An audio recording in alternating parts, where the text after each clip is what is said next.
You wake up before the sun, and the room is quiet except for the soft hum of the fridge and the buzz of your phone on the nightstand.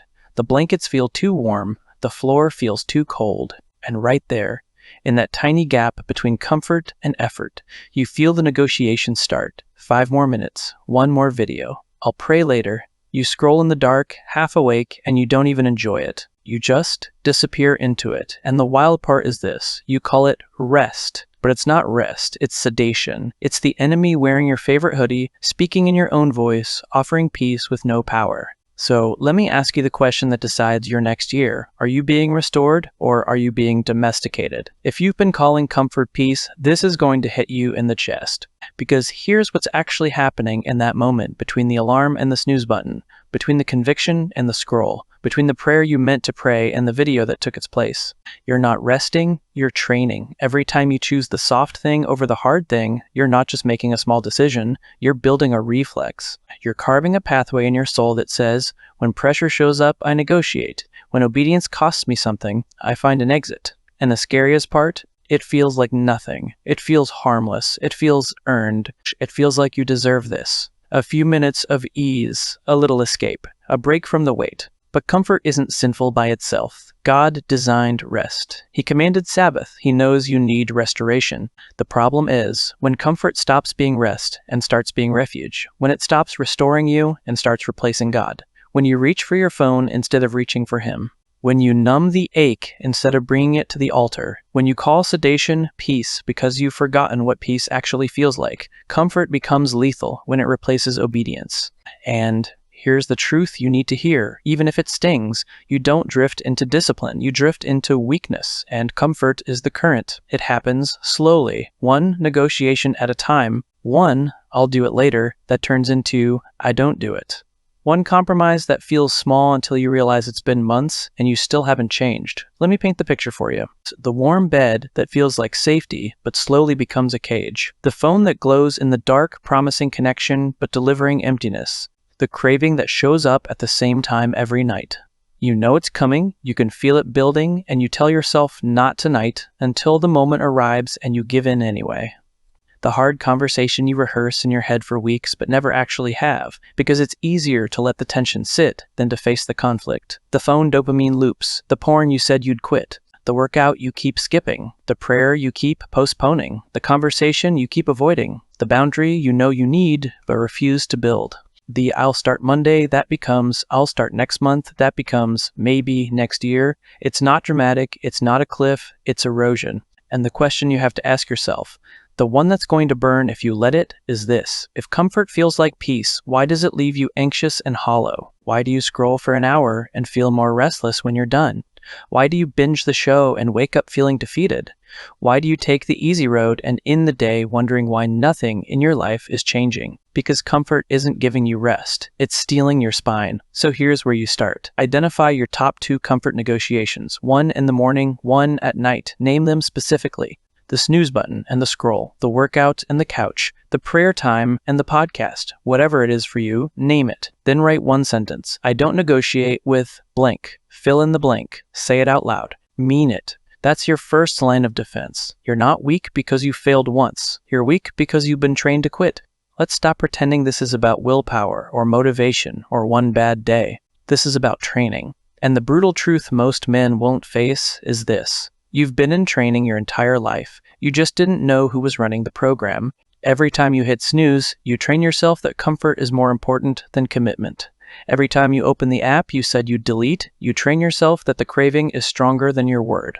Every time you skip the hard conversation, you train yourself that peace is more valuable than truth. And over time, slowly, quietly, invisibly, those reps add up. The reflex gets faster. The negotiation gets smoother. And before you realize it, you're a man who can't be trusted with weight because you've spent years training yourself to drop it when it gets heavy. Watch how this compounds. You skip the workout today because you're tired. That trains your body. That tiredness is a reason to quit. Next week, you're tired again, and the quit comes faster. 6 months later, you can't push through physical discomfort at all because you've trained weakness into your nervous system, or you avoid the difficult conversation with your wife. That trains you that conflict is dangerous. Next month, there's another issue, and you avoid it again. A year later, you can't handle any relational tension because you've trained yourself to run when things get hard. Every rep counts. Every negotiation matters. You're either training strength or training weakness. There is no neutral. This isn't about shame. This isn't condemnation. This is reality. God is not surprised by your weakness. He's not shocked by your struggle. But he also doesn't coddle men. He's preparing to trust with something real. And here's the shift that changes everything. What you repeatedly choose becomes what you're ready for. If you repeatedly choose comfort, you become a man who's ready for ease and breaks under pressure. If you repeatedly choose obedience, even when it costs you, even when you don't feel like it, even when nobody's watching, you become a man who's ready for the weight God wants to put in your hands. You're being trained. The only question is, by what? God trains stable men through resistance, not through comfort, not through convenience, not through the path that feels easy or looks impressive or gets celebrated on social media. He trains you through the thing you want to avoid, through the early morning you don't feel like facing, through the conversation that makes you uncomfortable, through the boundary that costs you something real, through the silence that exposes what you've been running from. Resistance isn't punishment. Resistance is formation. It's the forge that turns weak metal into a blade. It's the weight that builds the muscle. It's the pressure that reveals whether you're actually solid or just performing strength when conditions are easy. And if you've been wondering why life keeps bringing you the same hard thing over and over, the same temptation, the same test, the same uncomfortable scenario, maybe it's because God is trying to form something in you that can only be formed under that exact kind of pressure. You're being trained. Not because you're broken, not because you're being punished, but because you're being prepared. God is forming you into a man who can carry weight without collapsing, a man who doesn't negotiate when things get hard, a man who's stable enough to be trusted with something that actually matters. He doesn't entrust weight to unstable men. Think about that. He doesn't hand leadership to someone who can't lead himself. He doesn't trust influence to someone who can't handle obscurity. He doesn't give authority to someone who negotiates with his own standards when nobody's looking. He forms you first, then he trusts you. Discipline is worship in motion. It's not legalism. It's not performance. It's worship. It's laying down the thing you want for the thing God's called you to.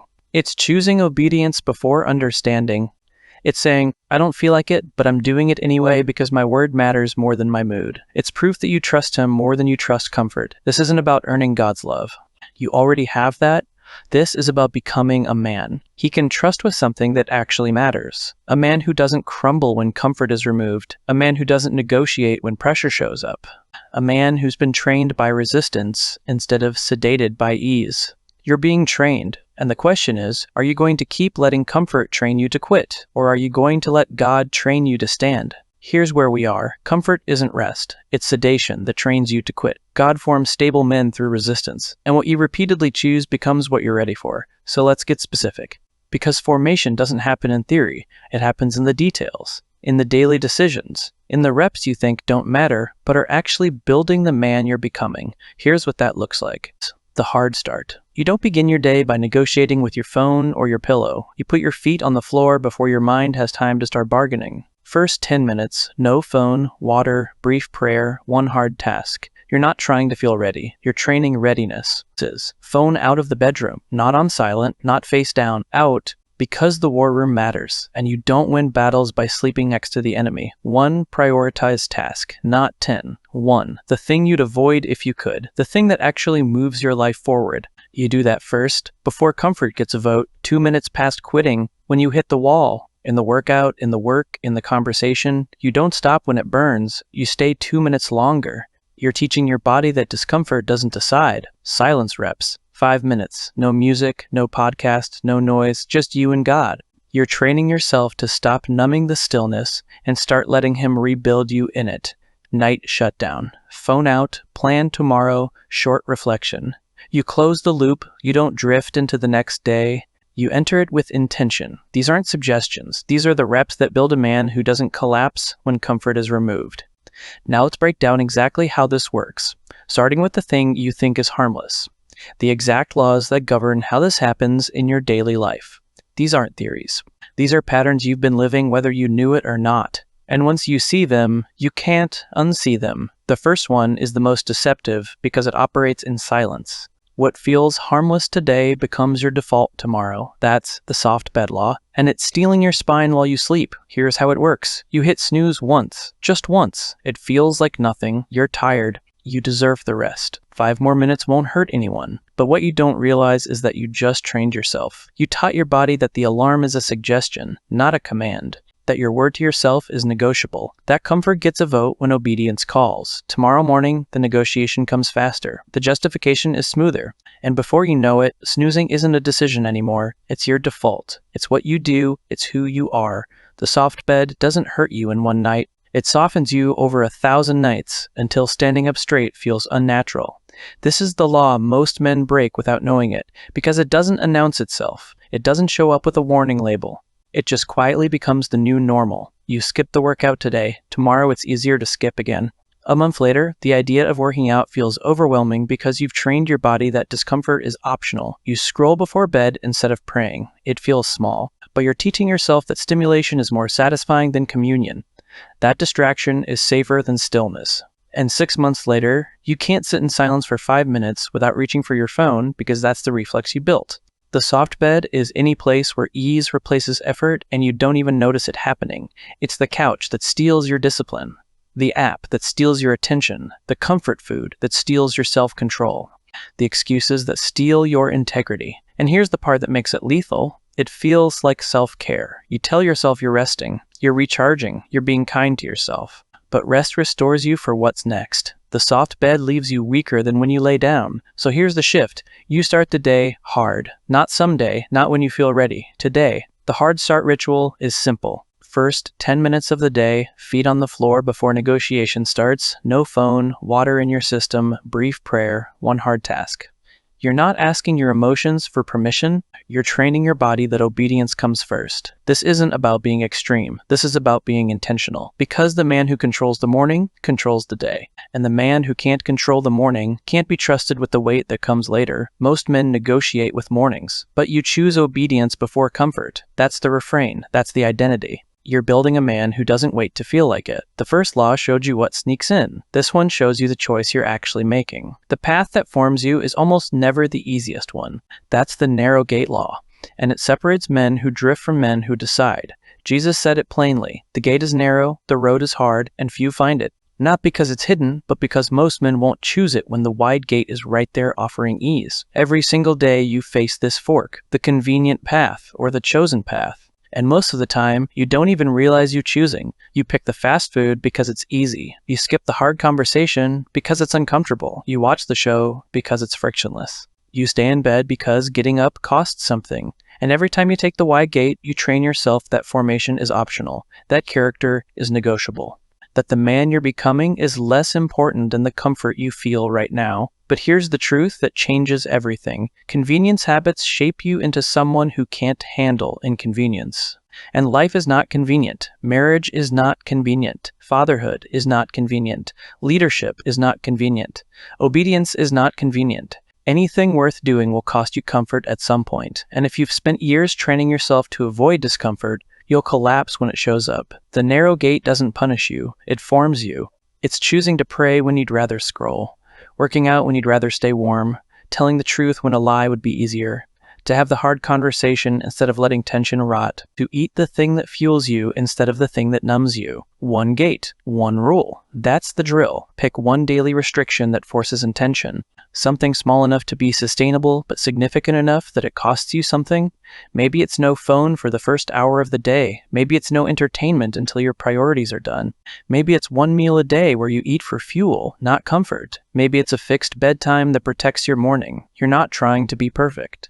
You're trying to build a pattern that says, I choose formation over ease. And here's what happens when you do this consistently. The narrow gate stops feeling narrow. It becomes the path you prefer. Not because it got easier, but because you got stronger. Most men pick what's easy, but you pick what's forming. So far, we've covered 2 laws. The soft bed law, what feels harmless becomes your default. The narrow gate law, formation requires intention.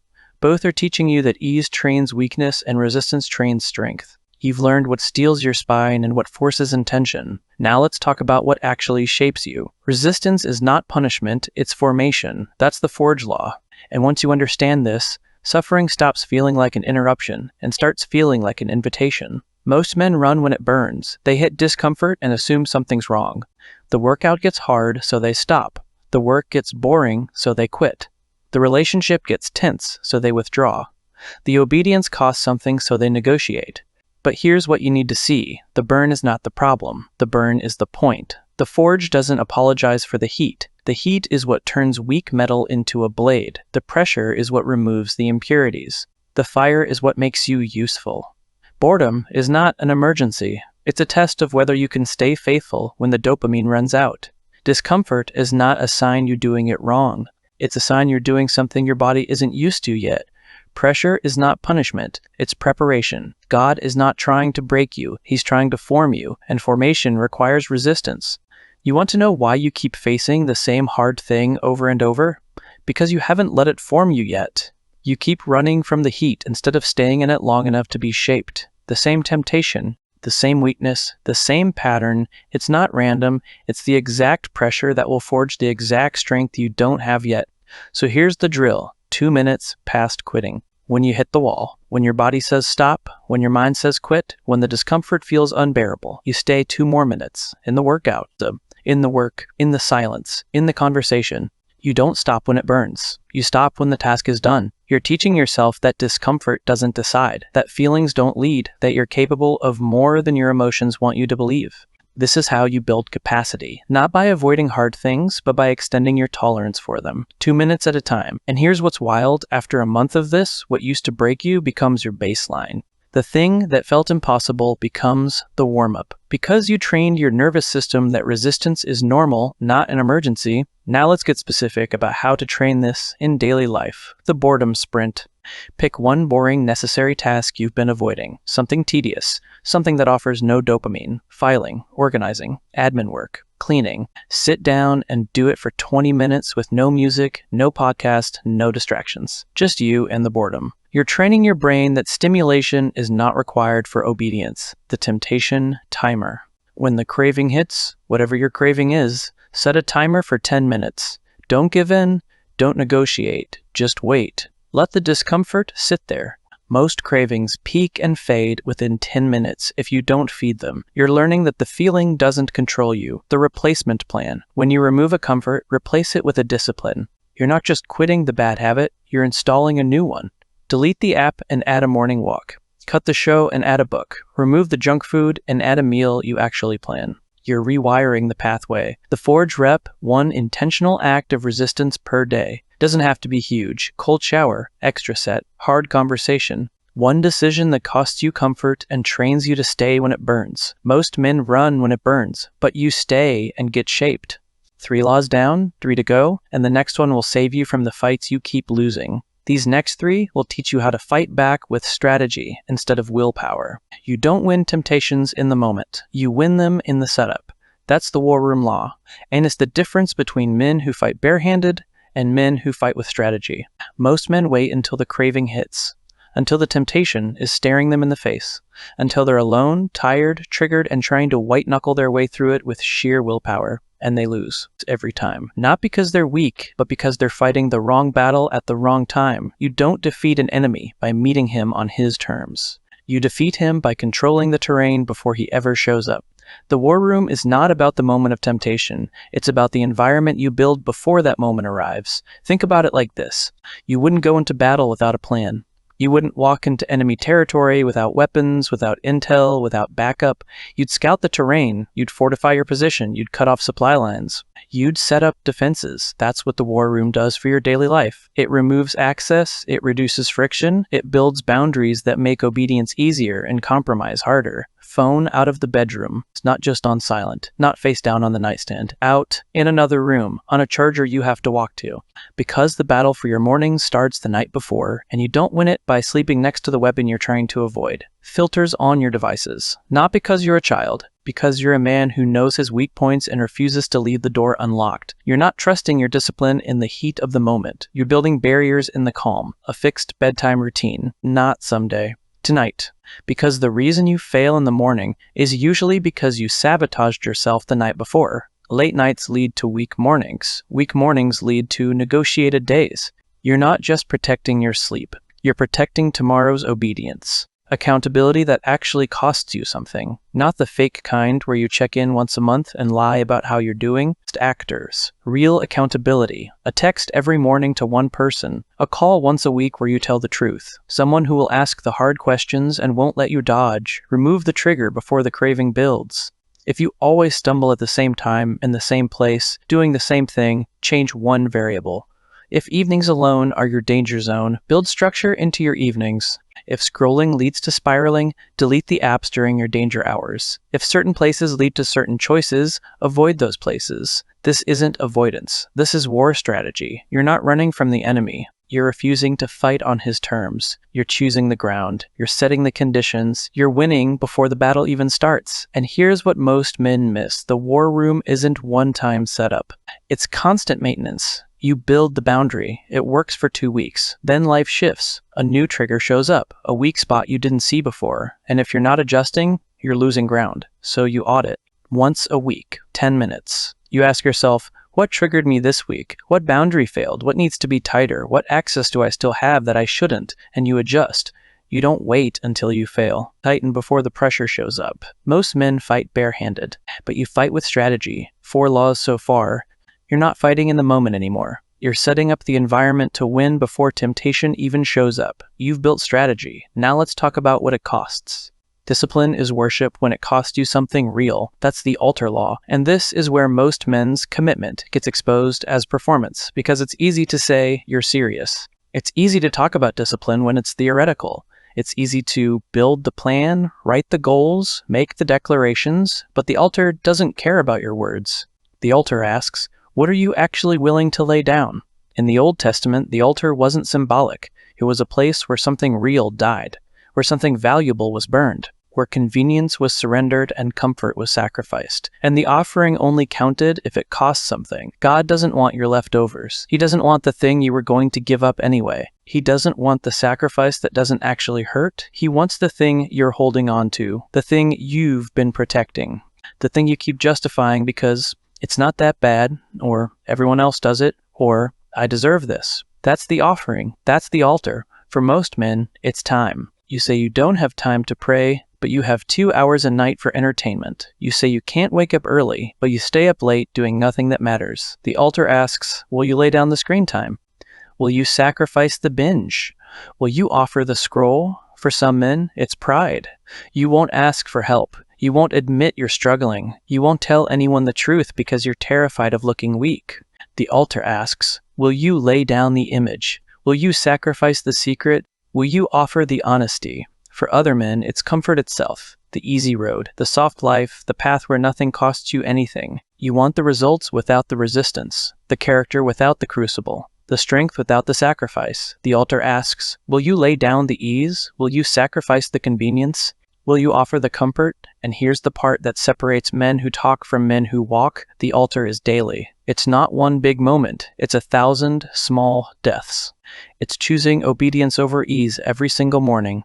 It's laying down what you want for what God's called you to again and again until the offering becomes the rhythm. The daily offering is simple. One comfort you intentionally lay down today as an act of obedience. Not next week.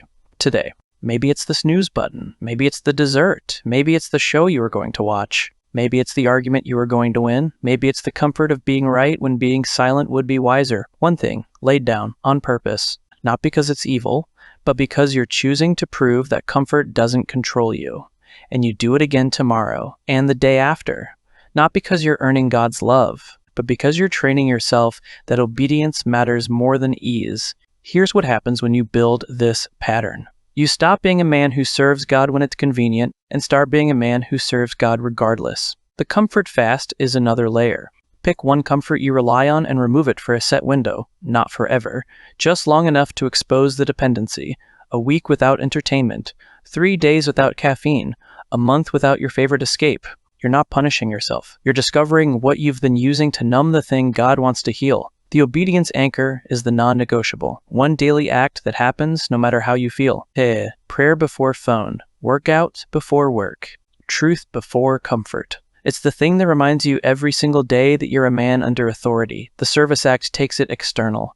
One intentional act of service per week that costs you time, energy, or pride. Help someone who can't pay you back. Serve someone who won't notice. Give to someone who doesn't deserve it. You're training yourself that sacrifice isn't about you. The truth practice is the hardest one. Once a day, you tell the truth when a lie would be easier. In the small moments, the conversations, the excuses, the justifications. You stop managing the narrative and start stewarding integrity. Most men offer God leftovers, but you offer him first. Sacrifice is clear when it's dramatic, but the real altar is in the silence.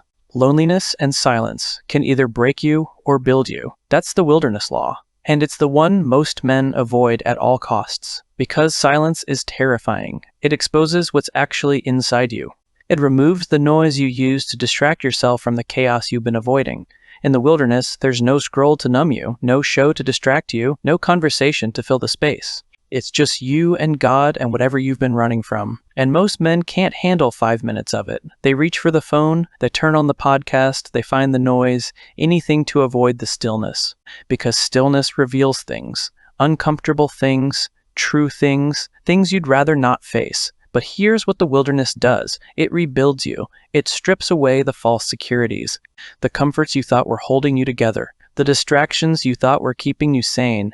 And in the emptiness, in the silence, in the absence of all the noise, God shows up. Jesus went to the wilderness before he started his ministry, not after, before, because the wilderness is where men get formed, where the noise gets stripped away, where you learn to hear the voice that actually matters. 40 days. No food, no comfort, no distraction, just him and the Father and the enemy, trying to break him with the exact temptations that break most men. And he came out stronger, not because the wilderness was easy, but because he let it do its work. You don't need 40 days. You need 5 minutes. Silence reps. That's the drill. 5 minutes a day. No music. Back. No podcast. No noise. Just you and God. Sit, breathe, pray, journal, listen. Let the discomfort sit there. Let the thoughts surface. Let the anxiety bubble up. Don't run. Don't numb. Don't fill the space. Just be still and watch what happens. The first day, you'll hate it. Your mind will race, you'll want to quit, you'll reach for the phone 10 times. The second day, it'll be slightly easier. The third day, you'll start to notice things, thoughts you've been avoiding, truths you've been running from, patterns you've been ignoring. By the end of the week, the silence won't feel like punishment. It'll feel like relief, because for the first time in a long time, you're not running. Sure, you're not numbing, you're not performing, you're just present with God, in the stillness, being rebuilt. Start with 5 minutes, build to 10. Then 15. You're not trying to become a monk. You're trying to become a man who doesn't fear his own thoughts. The journaling extension helps. After the silence, write 3 questions. What am I running from? What is God saying? What do I need to lay down today? Don't edit, don't perform, just write. You're creating a record of what God is doing in the wilderness. Most men numb the silence, but you let God rebuild you in it. 6 laws complete. The soft bed, defaults steal your spine. The narrow gate, intention over ease. The forge, stay in resistance. The war room, win with setup. The altar, offer comfort as worship. The wilderness, let silence rebuild you. You know the laws. Now let's make the contract that actually binds you to them. What must die for you to become who God's calling you to be? Not someday, not theoretically, actually. Your entitlement to comfort, the belief that you deserve ease, that rest should be your default, that life owes you convenience, that narrative has to die. Because the truth is, you were made for more than comfort. You were made to carry weight, and weight requires strength, and strength requires resistance. Comfort is a gift, not a right. And when you treat it like a right, it becomes an idol, your negotiation habit, the internal bargaining that starts the moment obedience costs you something, the just this once that becomes just every time, the I'll start tomorrow that becomes I'll start never. That reflex has to die. Because every negotiation trains weakness, and you're done training weakness, your double life patterns, the version of yourself you show people, and the version you actually are, the public discipline and the private compromise, the spiritual language and the secret habits. That split has to die, because integrity means you're the same man in every room, the same man when nobody's watching, the same man when it costs you something, your procrastination identity. The story you tell yourself that you're not a morning person, or not disciplined, or just not wired that way. That story is a cage, and you've been living in it long enough. It has to die. Because you're not becoming disciplined. You already are. You just have to stop believing the lie that you're not. Your secret soft spots, the compromises you protect, the boundaries you refuse to build, the areas of your life where you've decided obedience doesn't count. Those soft spots have to die, because the enemy knows where they are, and he'll use them every time. Here's the contract. These aren't suggestions. This is the verbal covenant you're making with yourself and with God. I will obey before I understand. I will not wait for clarity or comfort or confirmation. When the path is clear, I will take it. Even when it costs me, even when I don't feel like it, even when nobody's watching, I will build boundaries before I build confidence. I will not wait until I feel strong. I will build the war room now. I will remove access now. I will create friction now, because confidence follows obedience, not the other way around. I will tell the truth, even when it costs me comfort. I will not hide. I will not perform. I will not manage the image. I will be the same man in private that I claim to be in public, and when I fail, I will confess it quickly and move forward without spiraling. That's the contract, not rules, covenant. This is you saying, I'm done being a man who negotiates. I'm becoming a man who stands. And here's the question that should be burning by now. What if the thing you call comfort is the very thing delaying your calling? What if the ease you're protecting is the exact thing preventing you from stepping into what God has for you? What if you've been ready for years, but comfort has kept you on the bench? The contract is signed. Now let's build the system that makes it real. Let's make this so simple you can't pretend you don't know what to do. This isn't complicated. You don't need 100 habits or a perfect morning routine or some elaborate productivity system. You need 3 anchors: morning, midday, night. That's it. 3 moments in your day where you stop drifting and start deciding. The morning anchor is the hard start. You wake up, the room is quiet, the bed is warm, and right there, before your mind starts bargaining, you make the first decision of the day. Feet on the floor. No negotiation. Not in 5 minutes. Not after you check your phone. Not after you scroll through the damage from yesterday. Now, because the morning sets the tone for everything that follows. Win the morning and you've got momentum. Lose the morning and you're playing defense all day. First 10 minutes. This is non-negotiable. No phone. Water in your system. Brief prayer. One hard task. The prayer doesn't have to be long. 30 seconds. A minute. You're not performing. You're orienting.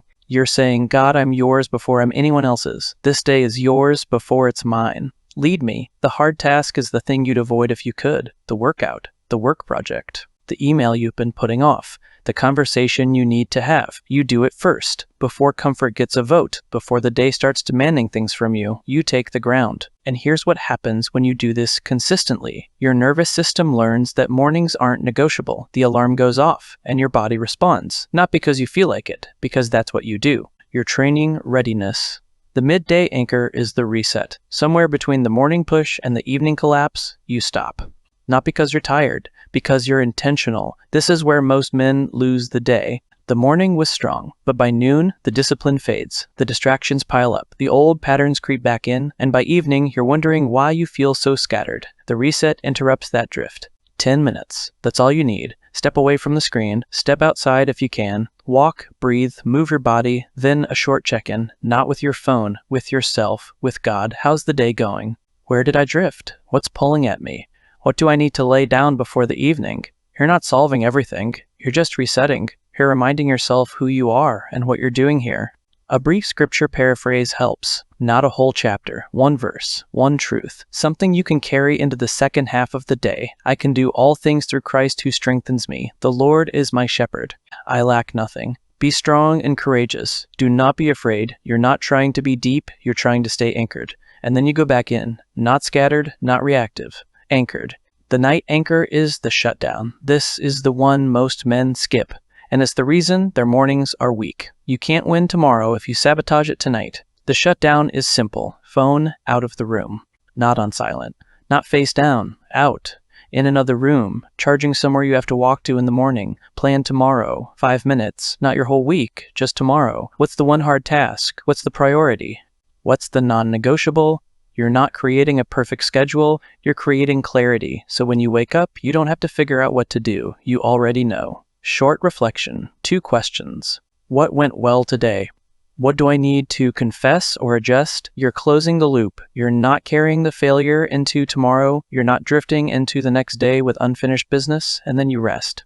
Actually rest. Not scroll. Not binge. Not numb. Rest. Because rest is not the same as sedation. Rest restores you for what's next. Sedation just delays the reckoning. 3 anchors. Morning hard start, midday reset, night shutdown. Keep each one short enough to maintain daily. You're not building perfection.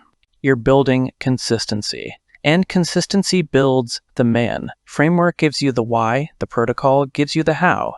Before you build strength, you stop the leaking. Most men want to start strong. They want the dramatic transformation, the new identity, the completely rebuilt life. But you can't build on a cracked foundation. You have to stabilize first. The first 7 days aren't about becoming a new man. They're about stopping the bleeding. They're about removing the access points that keep sabotaging you. They're about creating enough structure that you can actually think clearly.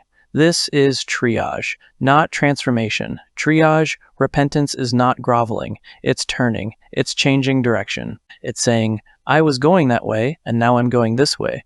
Grace doesn't excuse the drift. Grace empowers the turn. So here's the 7-day stabilization map, not suggestions. Steps. Day 1.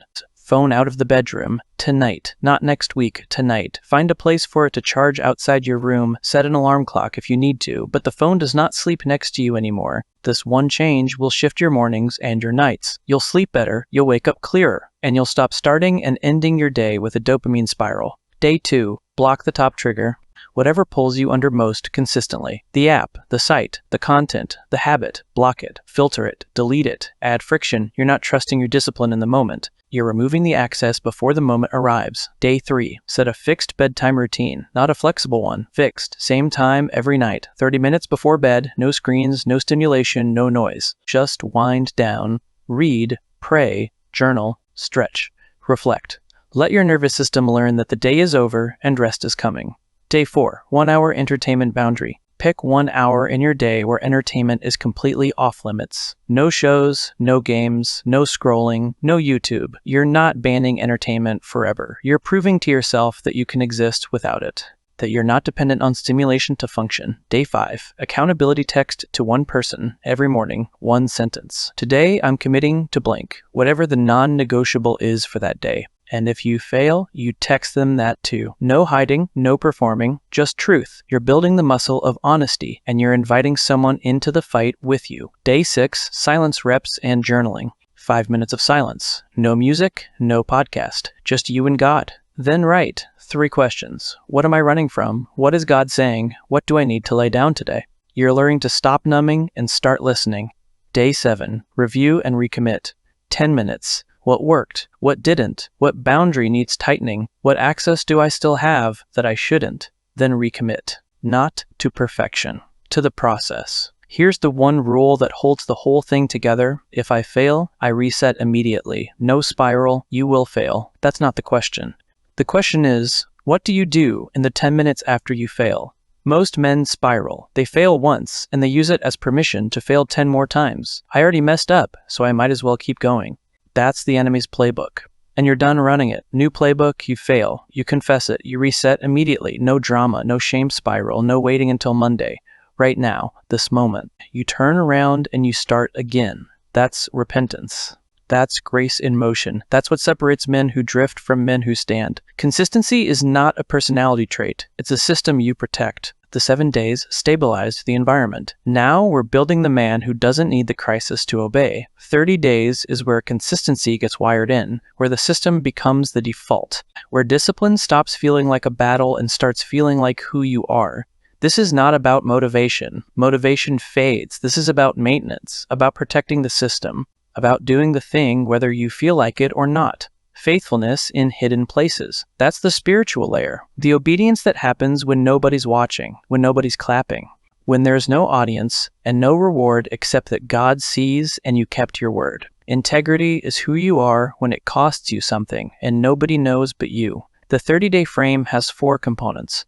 Tighten triggers. Track wins, replace habits, weekly review. Tighten triggers means you adjust. You've been running the system for 7 days. You've learned where the weak spots are, where the old patterns still creep in, where the access is still too easy. So you tighten, you add friction, you remove another layer of access, you adjust the boundary. The triggers will keep showing up, but each week you make it harder for them to win. Track wins means you write it down, not failures, wins. Every day you show up, you mark it. Every boundary you keep, you note it. Every reset you execute, you log it. You're building evidence that you're not the man you used to be. That change is real. That progress is happening even when it doesn't feel dramatic. The tracker doesn't have to be complex. A notebook, a calendar, an app. Doesn't matter. Just something visible that reminds you you're doing this. Replace habits means you fill the space. You can't just remove the bad without installing the good. The void will pull you back. You deleted the app.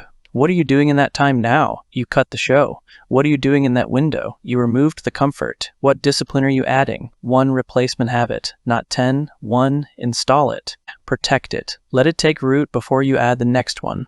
Weekly review is the maintenance. 10 minutes every week. Same 3 questions. What triggered me this week? What boundary worked? What gets adjusted next week? You're not waiting for failure. You're auditing before the failure happens. You're treating this like the war it is. You're not chasing a feeling, you're building a man. What changes if you stop waiting to feel ready?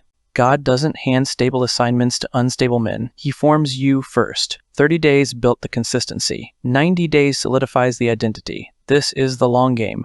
The phase where routines become automatic, where temptations lose their surprise power, where you stop being a man who's trying to change and start being a man who's already changed. Formation over performance. That's the spiritual core. You're not performing for God, you're being formed by Him. And trust is built through obedience, not one dramatic moment, 1,000 small yeses. God is watching how you handle the small things, the hidden obedience, the daily faithfulness, because that's what tells Him whether you're ready for weight. Long game identity means the routines are no longer effortful. The morning hard start isn't a battle anymore, it's just what you do. The boundaries aren't a burden, they're your baseline. Temptations still show up, but they don't surprise you. You see them coming, you know the pattern, and you've already decided what you're doing when they arrive.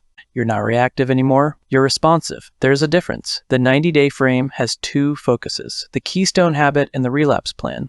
The keystone habit is the one daily discipline that holds everything else together. It's non-negotiable. It's the same time every day, and when you protect it, everything else stays aligned. For some men, it's the morning prayer. For others, it's the workout. For some, it's the journal. Doesn't matter what it is. What matters is that it's daily, it's consistent, and it costs you something.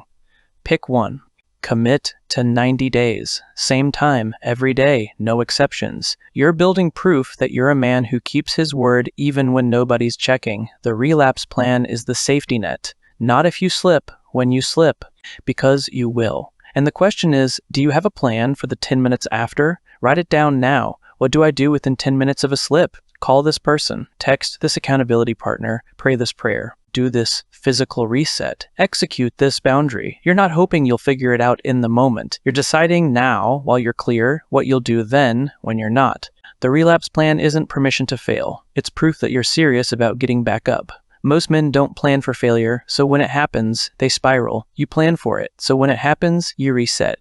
This is your moment to stop negotiating and start training. Let's bring it all together. You know the enemy. Comfort isn't rest. It's sedation that trains weakness. You know the thesis. God forms men through resistance, and what you repeatedly choose becomes what you're ready for. You know the 6 laws. The soft bed, the narrow gate, the forge, the war room, the altar, the wilderness. You made the contract. Obey before you understand. Build boundaries before confidence. Tell the truth even when it costs you comfort. And now you have the protocol, the daily system, the 7-day stabilization, the 30-day consistency build, the 90-day identity formation. Here's the compressed version. The whole battle plan in 6 lines. Hard start daily. Feet on floor, no phone, water, prayer, 1 hard task. 1 gate rule for 7 days. 1 restriction that forces intention. 1 forge rep daily. 2 minutes past quitting. Stay in the discomfort. War room edits tonight. Phone out of the bedroom. Filters on. Blocks up. Accountability locked in. Win the setup before the battle starts. Daily offering. 1 comfort laid down. Every day. As an act of worship. Proof that obedience matters more than ease. 7-day stabilization map. Follow it. Day 1 through day 7. Stop the bleeding. Build the structure. Stabilize the ground. That's the plan. That's the fight. That's the path. Comfort will keep offering you peace. It'll whisper that you've earned it, that you deserve it, that just this once won't hurt, that you can start fresh on Monday. But here's the truth. Comfort won't tell you. It always charges interest later. The ease you choose today becomes the weakness you carry tomorrow. The compromise you make in private becomes the collapse you face in public. The negotiation you allow in the small things becomes the pattern you can't break in the big things. Comfort offers peace. Then it collects. But you don't have to keep paying. You can turn right now. You can choose resistance over ease. You can become a man God can trust. Not someday, today. Father, we come to you as men who need your strength. We've tried to do this on our own, and we've failed. We've negotiated when we should have obeyed.